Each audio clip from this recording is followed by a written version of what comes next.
Hello and welcome everybody to my little practice room here in South Korea. I'm Skewed IQ for Scott's Bass Lessons Rhythm and Groove Challenge.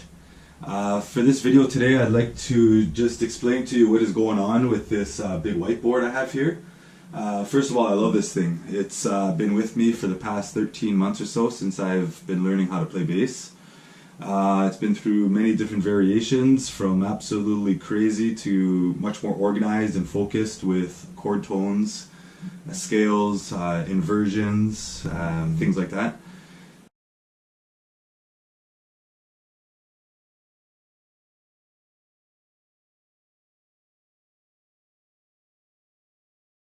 And now for a quick overview of what's on this version of my big whiteboard. As you can see, I still have the fretboard with all the whole notes for a reference point.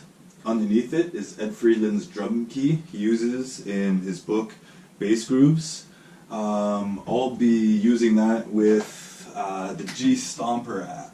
Let me write that down. G Stomper. This is the app I use as a drum machine. It's quite handy. If we go over here in the top corner is an aid helping me learn how to read sheet music. Here you have the whole notes, half notes, quarter notes, eighth notes, 16th notes, 30 seconds, which we won't be using, hopefully ever. If we go down over here in the bottom right corner is the groove grid. It's a visual representation of time. And in the middle over here is my daily practice log. Yeah, we'll be going through that in a minute. And at the bottom is the quote of the day for inspiration. And now for the bulk of the work that I'm trying to accomplish here. First, over here, deriving from the idea that if I want to internalize time and get better at grooving on the bass, is to think like a drummer. So, decided that many of the drummers I've talked to or researched online, they talk a lot about rudiments. There are 40 rudiments. I have 39 written up there. The other one, the multiple bounce rule, is just not playable on the bass.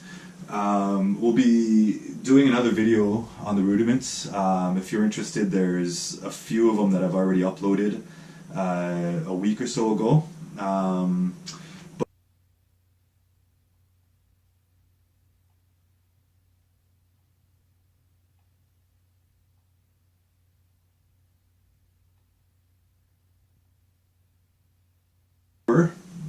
The Takadimi method of rhythm solfege. This is quite interesting, and as a little bit of a disclaimer, I've only learned this system just over a week ago. So if you're interested in learning this for yourself, I recommend watching another video. But this is what I understand from it.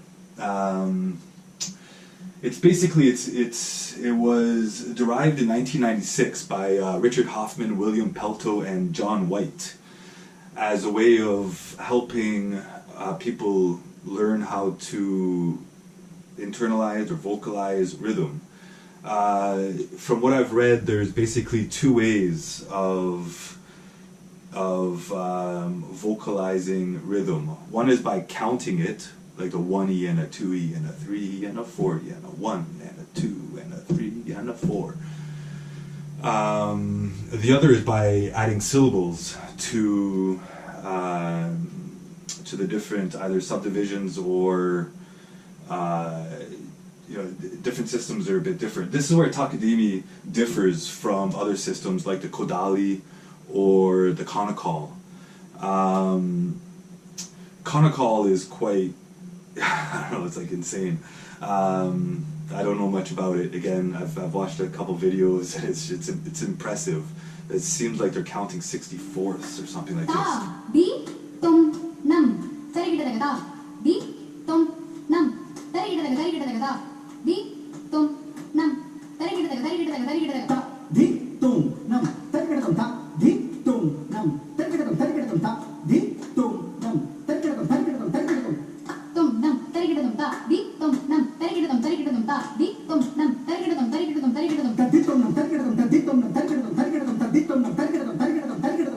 What?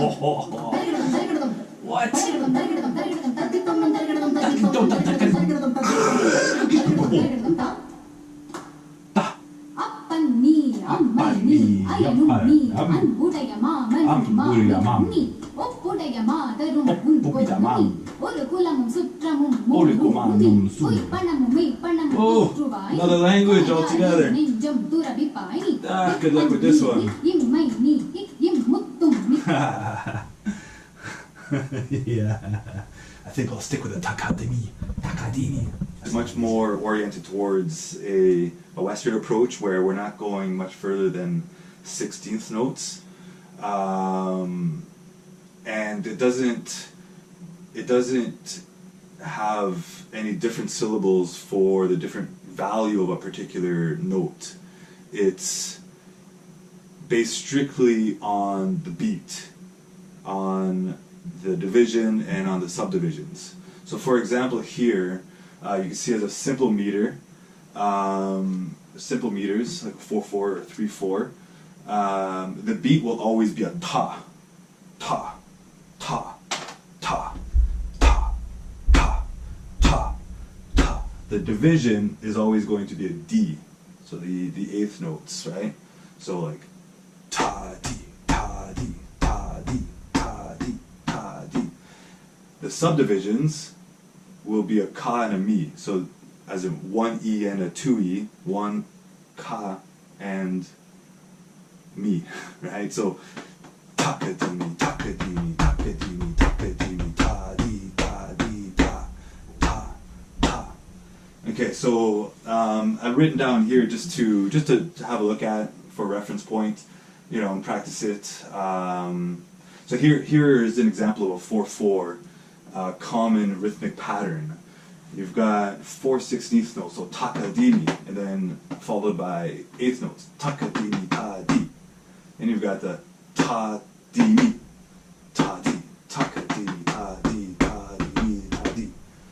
No, something like that. Ta di mi, ta di. Right?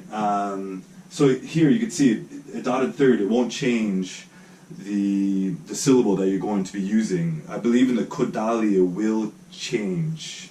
And so in my opinion, again, as a disclaimer, I haven't really studied kodali much, I've just read a little bit about it.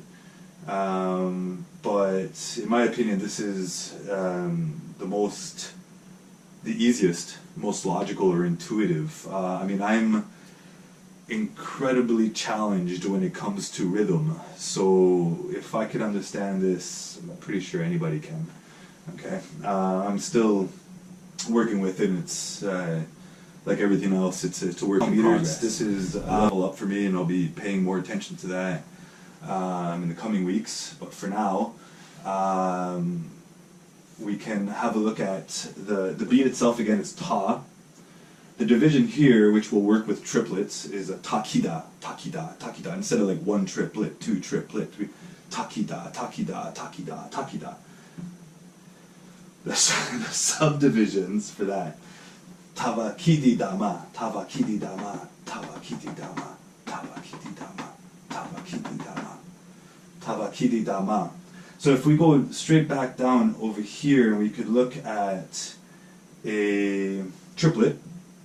Okay, again, tadi is the basic beat and then division.